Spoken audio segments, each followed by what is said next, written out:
നിങ്ങൾ ഈ ഹെൽമറ്റും first aid കിറ്റും ഇല്ലാതെ ഇവിടെ നിൽക്കരുത്.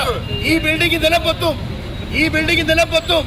ഹെൽമറ്റുകൾ, കയ്യിൽ നിവേദനവും ഫസ്റ്റ് എയ്ഡ് ബോക്സും മൂന്നും കോഴഞ്ചേരി തഹസിൽദാരെ ഏൽപ്പിക്കാനായിരുന്നു ഉദ്ദേശം.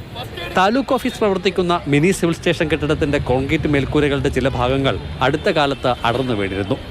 ജീവൻ പണയം വെച്ച് പ്രവർത്തിക്കുന്ന ജീവനക്കാർക്കുള്ള കരുതലായിരുന്നു പ്രതിഷേധക്കാരുടെ പക്കലെന്ന് ചുരുക്കം. ജനങ്ങളുടെ ജീവൻ ഇവിടെ സംരക്ഷണമില്ല. ദയവായി ഇതൊന്ന് മേടിക്കണം.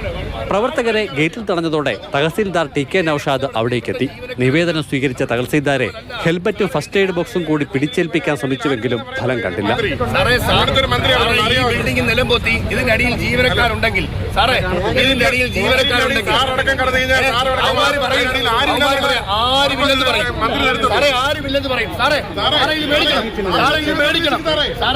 നിവേദനവുമായി ഒടുവിൽ തഹസീൽദാർ മടങ്ങിയതോടെ പ്രവർത്തകരും പിരിച്ചു.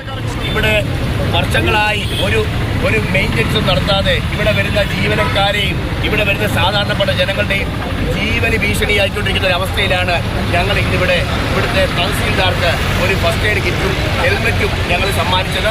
ജില്ലാ ആശുപത്രിയിലെ കെട്ടിടങ്ങളുടെ തകർച്ചയാണ് കൊല്ലത്തെ ഹെൽമറ്റ് സമരത്തിന് ആധാരം. യുവമോർച്ച പ്രവർത്തകർ ആദ്യം OP ടിക്കറ്റ് കൗണ്ടറിന് മുന്നിൽ പ്രതിഷേധിച്ചു. OP ടിക്കറ്റ് നേടിയ ശേഷം ഡോക്ടറെ കണ്ട് ചികിത്സ തേടി.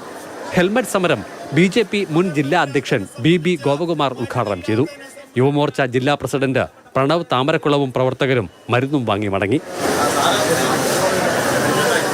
മാതൃഭൂമി ന്യൂസ്, കൊല്ലം, പത്തനംതിട്ട.